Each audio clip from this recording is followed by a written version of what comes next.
Jadavpur University, India. This is the brief outline of today's talk. First, I will introduce some basic concepts about plumes and jet structures. Then I will show some of the experimental results. The next point will be numerical simulations. I will start with the approach I have taken for the simulations. Then I will show the results. Next, I will show how jet ascent modes perturb the ambient mediums, and I did a separate study for thermal plumes also.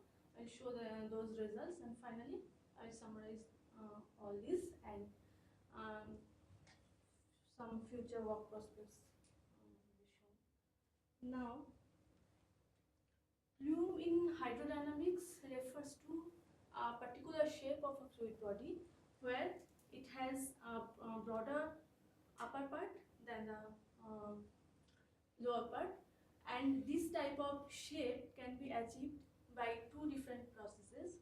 One is purely density driven, which is again called plume.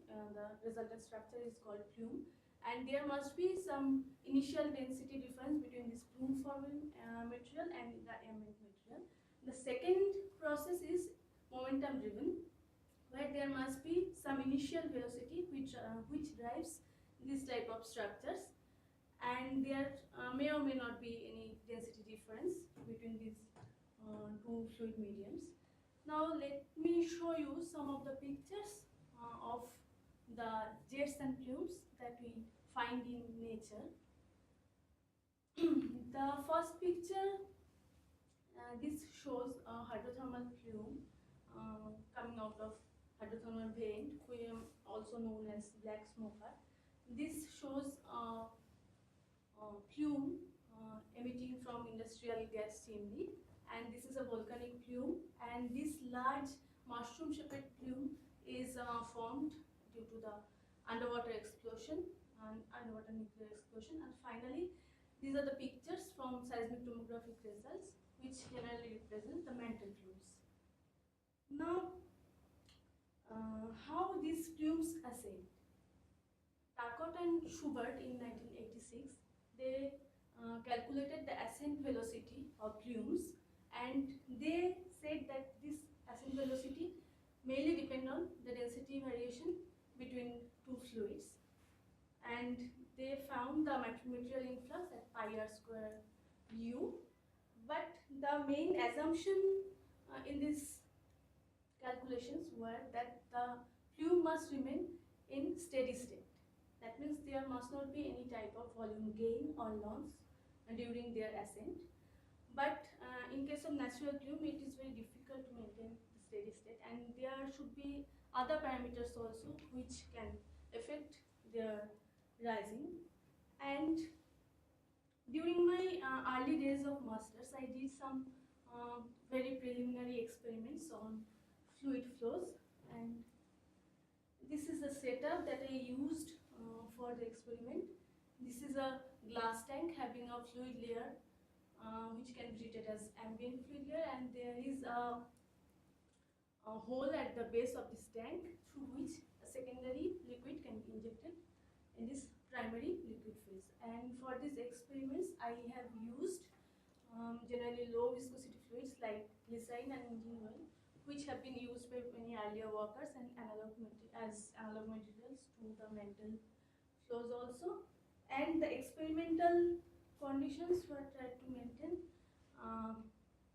in laminar flow regime, and there is a hot plate beneath this tank. This hot plate is only switched on in case of thermal plume studies, and I will now show you the results.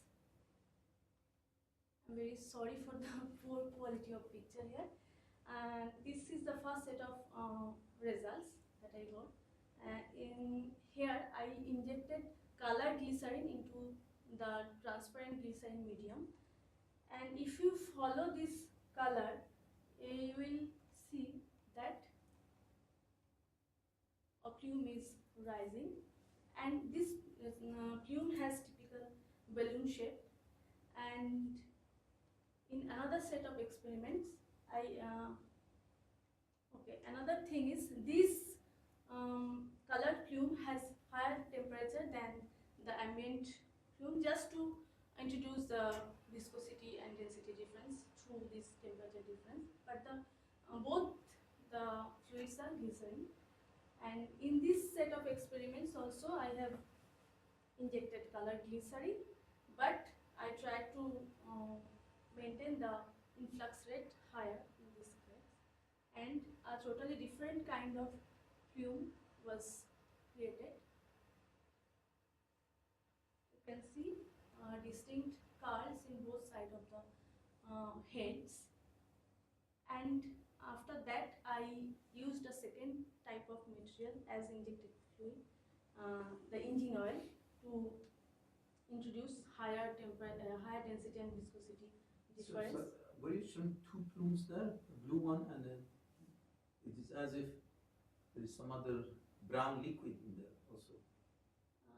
Actually, that Is that that was strand of brown liquid? Is that the plume you mean, or just the blue one? just the blue one. Okay. So what is the brown liquid? The brown line going off. Actually, this I think Is that this just was on- it was done after this, and that was the recycled. Okay. And in case of engine oil, we found a third type of plumes where the plumes rises in pulses, multiple heads. So in summary, I got three different types of plume shapes, or three different types of ascent modes. And this is a schematic just to show three different shapes, and I have named them as ballooning, curling, and pulsating. And as ballooning and curlings, they take place with as continuous expansion and continuous curling. So I have categorized it in one mode, this continuous mode. This is pulsating. Now, if you compare these shapes with the earlier pictures that of natures that I have shown, you can find that this hydrothermal vent and industrial gas emission largely follow this balloon type of structures, where the volcanic plume and the plume generated in nuclear explosion looks like this curling type of plumes. And but this particular picture of San Felix hotspot, it almost tracks this pulsating type of plumes. But of course, there are some other pictures of hotspot where it may look like this balloon. And as I said, that the experiments were very basic and preliminary, where I couldn't maintain and constrain different boundary conditions and other parameters. So I thought of doing some numerical simulations where I can maintain or control the parameters and boundary conditions better. And for these simulations, the governing equations were solved through the volume of fluid method.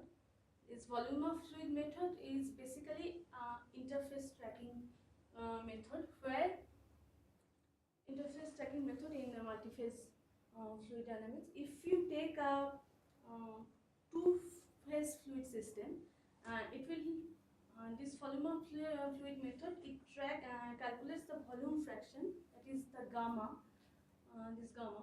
And if in case of two-phase fluid system, the phase 1 is denoted by gamma 1, then the phase 2 will be denoted by gamma equal to 0. And this VOF method calculates this gamma value for each cell, and it will track the phase 1 in the cells where it finds the value gamma equal to 1. It will plot phase 2 when gamma equal to 0, and for all the intermediate values, it will track the interface. And this is the model that I have used for the numerical simulations for jet and plumes. And the upper boundary condition on maintained as free slip, and lower was maintained as no slip boundary condition. And I was able to get these three different types of jet ascent modes: ballooning, curling, and pulsating.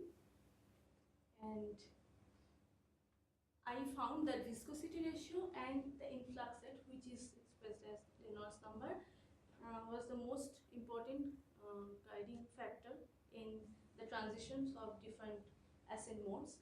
I have also studied the effect of density ratio separately. Now, there are mainly two different types of transitions between these modes. One is from mode 1A to mode 2, that means from ballooning to pulsating, and the another is from mode 1A to 1B, that means ballooning to curling. Now, this picture shows the transition from mode 1A to mode 2.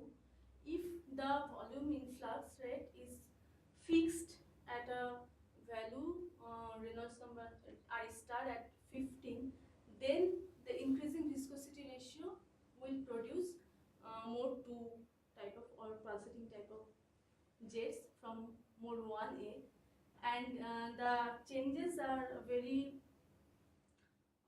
continuous. The head changes from spherical to rhombic to finally elliptical, and the tail changes from inverted conical to cylindrical and finally discontinuous here. These arrows show the time for each model. And the second transition from ballooning to curling, this can be achieved by both increasing viscosity ratio and increasing Reynolds number. When the influx rate was fixed at higher value, then the increasing viscosity ratio will produce curling type of plumes, and when the Reynolds number increased at a fixed viscosity ratio, it will certainly produce a strong curling jets. If we plot these different modes in a single diagram, then we can find three different regimes for curling, ballooning, and pulsating, where ballooning only occurs for low Reynolds number and pulsating only occurs at very high viscosity ratios. You can see that the transition between ballooning to curling is very sharp, but these lines are very hypothetical. The transition between curling to pulsating and ballooning to pulsating is not very well defined from our study. And now let me show you some of the velocity vector and velocity flow patterns induced by three different types of jet ascent modes. This is for ballooning. Here you can see all these three types of modes, they produce a pair of symmetrical vertices. But in case of ballooning, and these vertices have elliptical shape and their major axis is at an angle to the axis, plume axis, and the strong flow in jet axis, strong flow in expansion of jet head, and the strong flow related to the vortices, they do not interact with each other, which allows this jet to expand continuously in volume.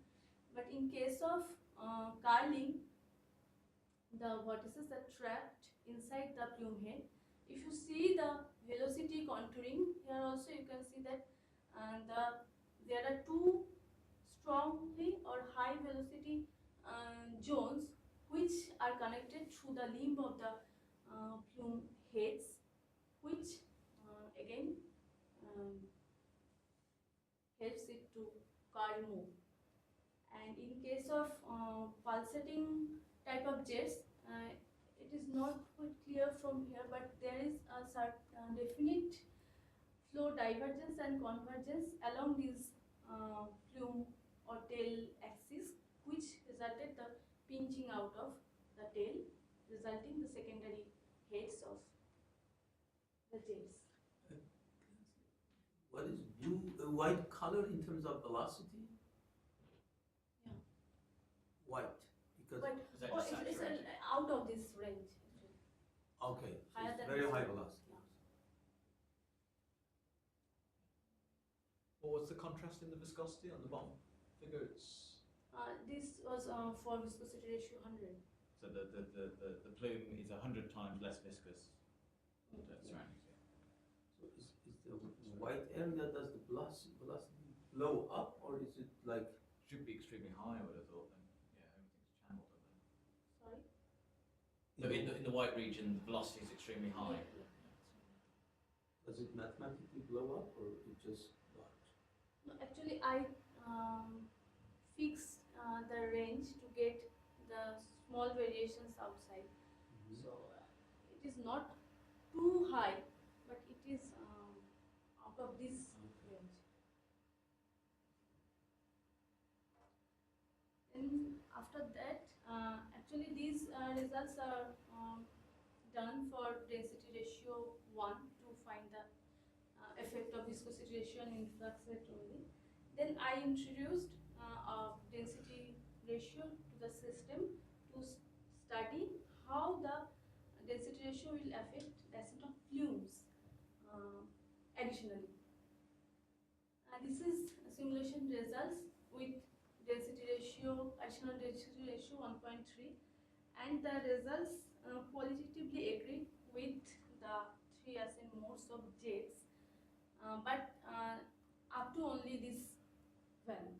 If we increase the density ratio above 1.3, the ballooning type of plumes, they cease to exist and they tend to flatten and curl their heads, and curling would be the most dominant modes in case of higher density ratio. Now, if we see mantle plumes, there is a critical issue that needs to be resolved for further analysis of plumes that are detected in seismic tomography. Here are two images from seismic tomography results. One is from Iceland and one is from Hawaii, and you can see that these plumes, they generally show trails of balloon-shaped head or discrete balloon-shaped headed, but no, as far as our knowledge, no seismic tomographic results have detected with curling type of plumes. But these curling plumes are very well reported from earlier experimental results also in numerical simulations also. So our study of thermal plumes tried to explore this matter, and for thermal plume studies I took the same model and introduced two temperature, two boundary layers actually. The base was subjected to temperature TB and the upper surface were subjected to temperature TT, where TB is much greater than TT, and the density calculations were done with the Boussinesq model, which calculated the density depending on the temperature difference between the fluids. These are the values of the physical properties that we took for the thermal plume study. And for our thermal plume study, I got two different shapes, mainly ballooning and curling. Ballooning type of plumes were found for higher density ratio and lower Reynolds number, and this figure shows the phase boundary and this shows the thermal boundary of the plumes. And as the phase boundary suggests, and that the expansion of head takes over the growth of the tail with the successive evolution of the plume. And if you see the thermal structure, there is a small chance of internal thermal convection within the head, but it grossly tracked the balloon shape. And one thing is that this process of evolution in case of ballooning is very slow, but if we see the curling type of plumes which occurs at lower density ratio and higher Reynolds number, they evolve much faster. And another important or interesting finding was that thermal diffusion is much more prominent here because of this curling thing, of course. Now coming to the point that why seismic tomographic result cannot detect this curling type of plumes. If you see this particular stage, that time 1.8 million, in phase boundary you can see the head shows strong curves, but in thermal boundary it cannot detect any type of curve.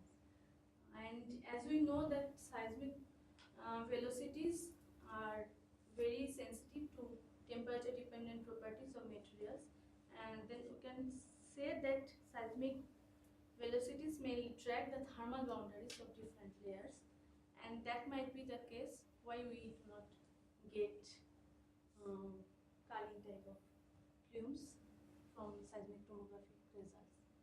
And in summary, I would like to say that our axisymmetric simulations produced two main jet ascent modes. One is continuous and second is pulsating, and the volume influx rate and viscosity ratios are found to be the most effective controlling factors. And in case of thermal plume study, the differential thermal structure might affect the seismic tomographic readings. And for future work, I would like to validate this same study for lower Reynolds number, like for mantle system less than 1, and the thermal plume studies were all done with lower viscosity ratio 1 to 5. I would like to do more work with high viscosity ratio if they can produce pulsating plumes like jets also. And this thermal plume model was very simple model where I considered only two temperature boundary layers, but in case of mantle there is a geothermal gradient present in the mantle, and that should be considered for accurate result. I will try to explore that also. Thank you.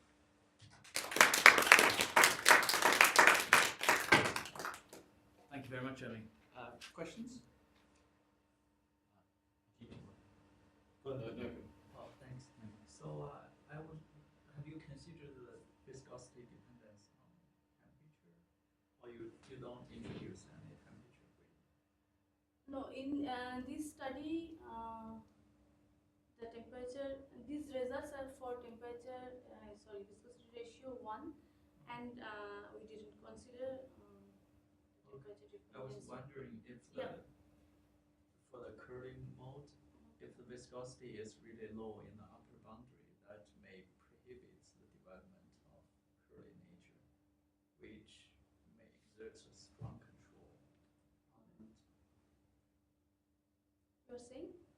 Yeah, like in this case, even if you have a large viscosity, large injecting flux, but if the upper boundary is really cold, then the curling may not develop.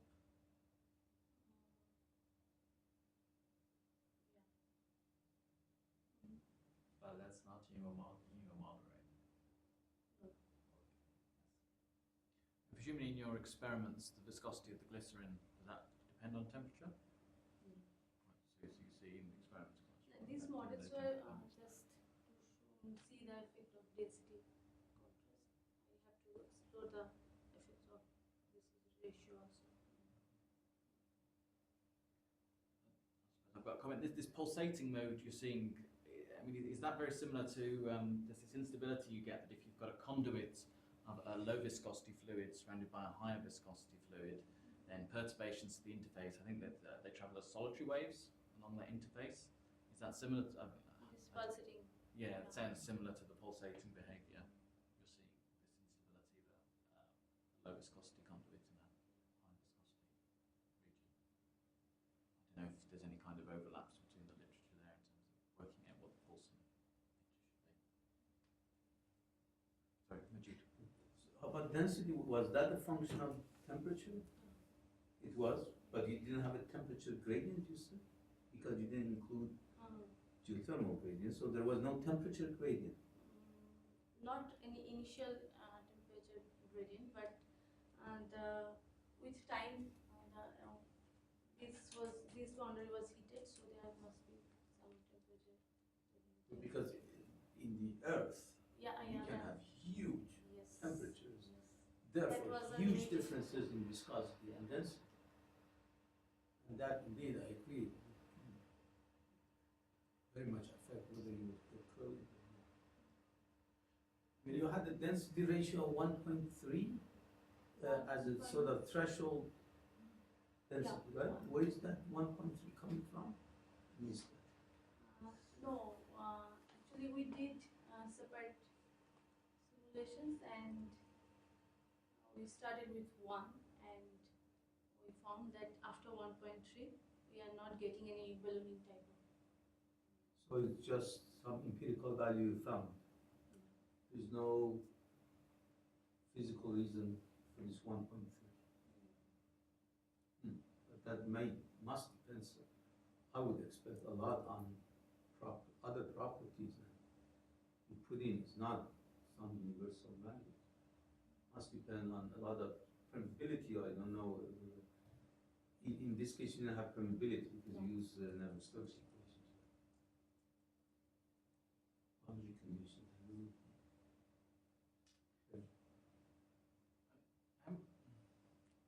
You got your regime diagram. Could you bring that up in terms of when you got the different kind of modes? Yeah. So for the Earth, you're looking at effectively a 0 Reynolds number situation. Are you going to say that curling would not happen? This is for jets. This is just for jets where it's because so this isn't the diagram for plumes.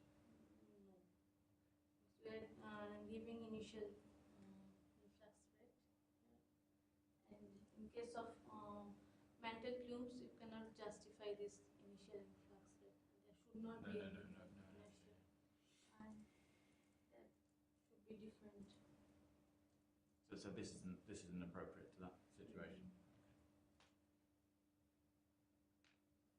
So in the experiments, do you see any departures from axisymmetry? Are there any 3D instabilities or correlations? So in all of your experiments, do the plumes remain axisymmetric, or do you get any 3D instabilities? They almost remain symmetric, but in case of this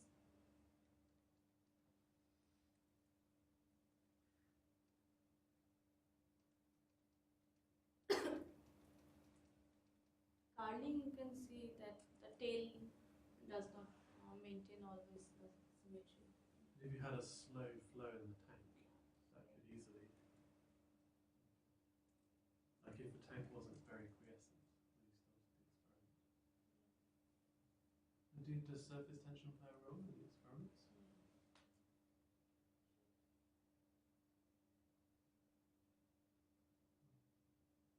In this experiment, did you experiment with the depth of the water? Because I wonder how much that upper boundary really affecting the shapes. If the upper boundary was higher, or if you really have very deep.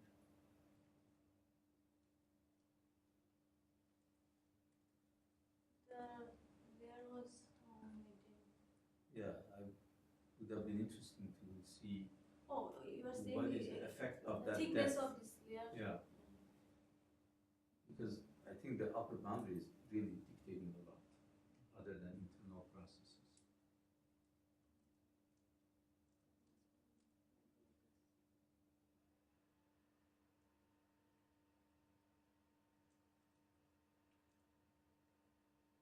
Any further questions? In which case, can we just thank once again? Thank you very much.